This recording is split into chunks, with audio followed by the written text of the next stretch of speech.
Shalom Ouvracha, donc aujourd'hui nous avons étudié tout d'abord le Chidouché Arashba qui rapportait tout d'abord l'opinion de Rabbeinu Tam qui nous dit qu'effectivement c'est permis pour une femme de faire les brachot sur les mitzvot assez Shazman Grama. La preuve qu'il a rapportée était de Michal Bat Shaoul qui elle mettait les tefilines et a priori elle faisait aussi la bracha.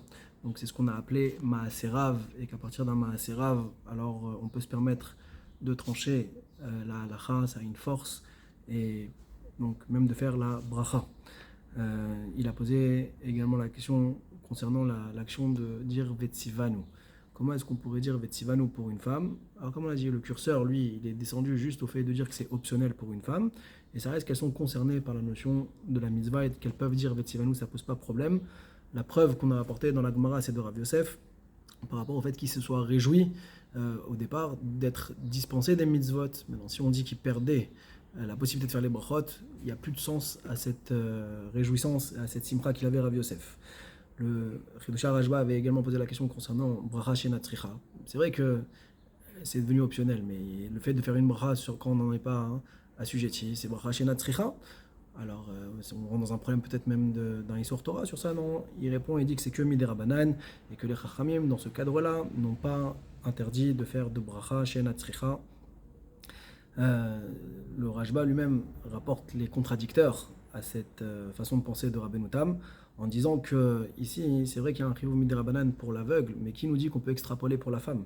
Peut-être que c'est différent, tout d'abord parce que l'aveugle lui-même c'est un homme et que dans son espèce à lui d'homme, eh bien on est oui chayav des mitzvot, et en plus de ça c'est que midera banan, l'aveugle il est oui astreint aux mitzvot, alors que les femmes elles, comme on a appris la Gemara dans Brachot, que d'aucune manière elles sont astreintes des mitzvot assez shazman grama, même midera banan, comme l'étonnement de Rava, Pachout, que les femmes elles sont pas liées aux mitzvot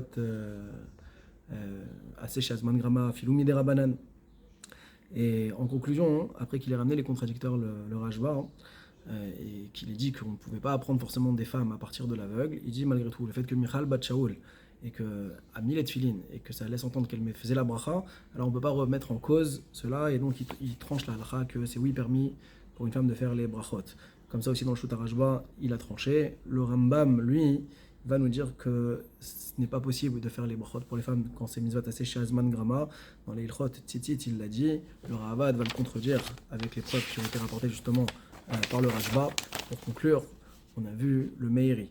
Le Meiri, lui, va nous dire que les femmes peuvent accomplir les mitzvot en tant que reshut, mais chas v'shalom de dire qu'elles peuvent aussi faire les brachas.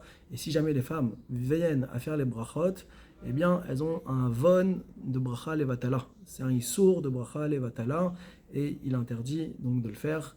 Et même quand on permet aux femmes de faire les mitzvot, c'est uniquement si il n'y a pas de nidnoud avera, qu'il n'y a pas une once d'avera possible présente dans la mitzvah. C'est pour ça qu'il rapporte que c'est interdit de faire la smicha, parce qu'il y a un issour d'être mishtamesh bebale chayim pendant Yom Tov.